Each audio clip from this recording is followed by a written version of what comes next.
Shredder at Nickelodeon Universe opened as the world's tallest and longest free-spinning full-circuit roller coaster.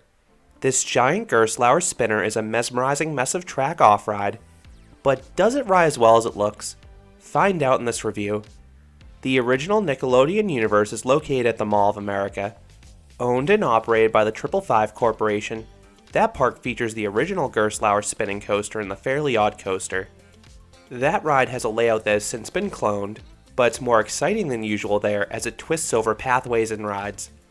When 555 built the new Nickelodeon Universe at New Jersey's American Dream Mall, they unsurprisingly added some familiar attractions.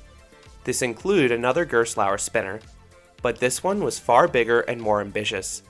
Shredder would stand 85 feet or 26 meters tall, making it twice as tall as most Gerstlauer spinners. And this ride looks fantastic. The purple track is intertwined with another Gerstlauer in TMNT Shellraiser. This results in some exciting near misses for both riders and observers. Some of these clearances are shockingly tight, and there's 2,247 feet or 685 meters of track, so there's more coaster here than other spinners. That track height and length makes it the world's tallest and longest free-spinning full-circuit coaster. There are taller and longer spinners, most notably the Extreme Spinners by Mach, but those coasters have controlled spins. They can rotate freely, but the rotation speed is dampened due to the more intense layouts. Shredder is themed to the antagonist of the Teenage Mutant Ninja Turtles. The ride has a great entrance sign with a cool archway and a full-size statue. Before hopping into line, you may want to stop at the free lockers. Loose articles are not allowed in this attraction. You can store them on the ride platform, and operators sometimes ask you to empty your pockets completely. While you can place these items on the storage platform, I prefer to put these in a locker for security purposes because this ride runs multiple cars. Lines for this coaster are usually manageable. Each car holds just 4 riders, but there are usually 4 to 5 on the course at once, so the line is fine for this park's crowds. The longest I've ever had to wait for this attraction thus far has been 15 to 20 minutes on a weekend. If you've ridden any of the Gerstlauer spinners, the vehicle setup should be familiar.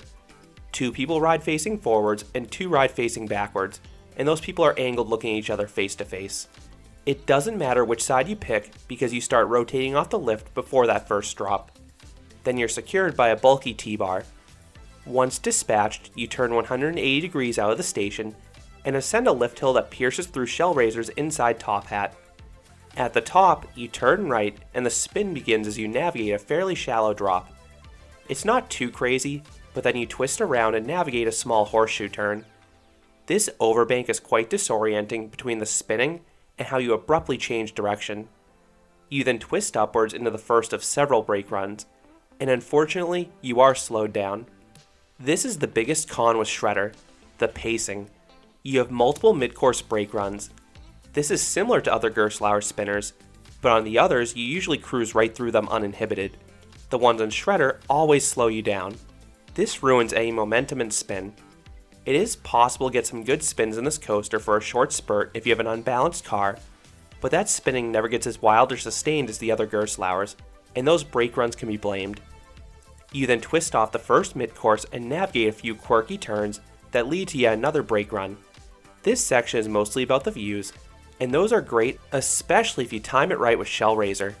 But you also have another downside to cope with, a rattle. This ride's valleys, particularly in the first half, have a very noticeable shuffle to them. This usually isn't an issue for Gerstlauer spinners, but interestingly also is an issue for Galaxy Orbiter at the West Edmonton Mall and multiple coasters at this Nickelodeon Universe. I've heard it may be related to the footers, but I have no concrete evidence. The next section of Shredder are these hairpin turns. This is the best section in the ride for spinning. You'll be whipped around these sharp turns and hold the spin, but of course, you hit another mid-course right after that to stop that. Next are the back-to-back helixes. The first one is a downwards one that is particularly forceful. It's the strongest element on the ride. The second one is upwards. The positives aren't quite as strong in this one, but they're still present. After, you guessed it, another brake run, you twist downwards and head over 2 consecutive bunny hills. Had you not been slowed down, these would be pretty wild with the rotation from the drop and the airtime on the bunny hills. But instead, you barely make it over these hills. They're pretty sterile. You then go into the final mid-course. If you're keeping score back home, that makes 5 of them.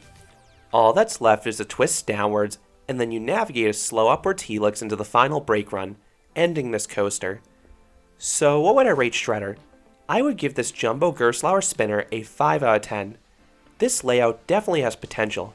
It's big and expansive with some creative visuals. However, those trim brakes really hamper the experience. I get why this coaster needs to have multiple brake runs to accommodate multiple vehicles at once, but I really wish they didn't slow down the vehicle. They don't on the other Gerstlauer spinners. This hurts both the pacing and spinning. If the brakes were milder, this ride would be a much more interesting and wilder experience. That being said, this coaster has its moments, particularly towards the middle of the coaster, and the sightlines are consistently strong start to finish. I ultimately have this as one of the worst Gerstlauer spinners. It's still a fun ride, it just doesn't deliver on its full potential, nor does it have the same out of control feeling the other ones can generate. So those are my thoughts on Shredder at Nickelodeon Universe at the American Dream Mall. What are your thoughts on this coaster? Do all the brakes cause the same issue for you? Let me know your thoughts down below. If you enjoyed this review, I'd appreciate it if you gave this video a like, and you considered subscribing, because there'll be a lot more roller coaster and amusement park videos here at Canopy Coaster. Thanks for watching.